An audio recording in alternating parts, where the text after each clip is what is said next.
पूना गाडगीळ आणि sons limited 1832 पासून। निवडणुकांच्या आधीच प्रत्येक पक्षाला मतदार यादीतल्या त्रुटींवर तक्रारीचा अधिकार, मग निकालाच्या इतक्या दिवसांनंतर आरोपांचा हेतू काय? राहुल गांधींच्या आरोपावर निवडणूक आयोगाचा सवाल। राहुल गांधींनी मतचोरीच्या आरोपांसंदर्भात 7 दिवसात प्रतिज्ञापत्र द्यावं, अन्यथा निराधार आरोप केल्याप्रकरणी देशाची माफी मागावी, मुख्य निवडणूक आयोगाचं आवाहन।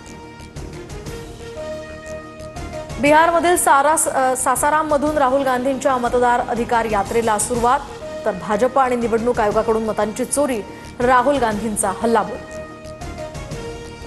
मतदान चोरी असा शब्दप्रयोग संविधानाचा अवमान, दिशाभूल केल्याप्रकरणी आम्ही भारतीय मतदारांच्या पाठीशी पर्वतासारखे उभे, मतचोरी आणि मतपडताळणीच्या वादावर निवडणूक आयोगाचं उत्तर।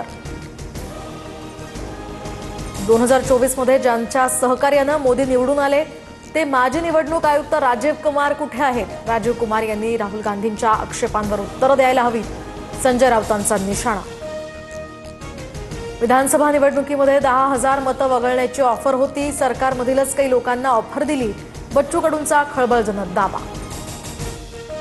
अनेकांना विधानसभेमध्ये आपण कसे पराभूत झालो तेच समजेना, उपमुख्यमंत्री अजित पवारांचा बच्चू कडूंना टोला। लोकसभेत आमचे 31 उमेदवार पराभूत झाले तेव्हा आम्ही कुणाला दोष दिला का? अजित पवारांचा सवाल।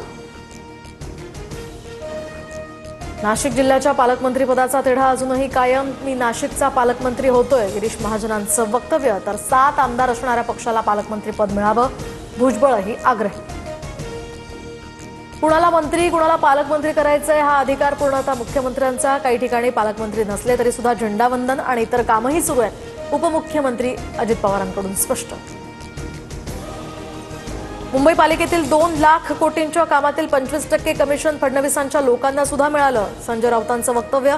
तर उद्धव ठाकरे हे लुटारूंचे सरदार, नवनाथ बन यांचा राऊतांवर पलटवार।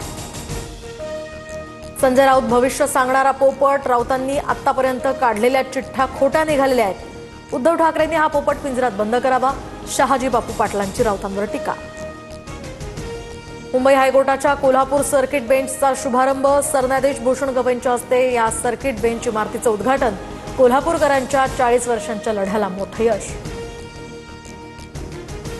त्र्यंबकेश्वर मंदिरामध्ये मुखदर्शन रांगेचा दरवाजा बंद केल्यानंतर भाविकांचा गोंधळ घालणाऱ्या भाविकांना सुरक्षा रक्षकांची मारहाण, समज देऊन सुद्धा गोंधळ घातल्याचा सुरक्षा रक्षकांचा दावा। मराठवाडा आणि पश्चिम विदर्भामध्ये पावसाचं धुमशान, बीड, नांदेड, जालना आणि अकोला जिल्ह्यात जोरदार पाऊस, तर कोयना, राधानगरी, हतनूर, शिवना, टाकळी ही धरणं ओव्हरफ्लो, अनेक बंधारे आणि पूल पाण्याखाली, नदीकाठच्या लोकांना सतर्कतेचा इशारा।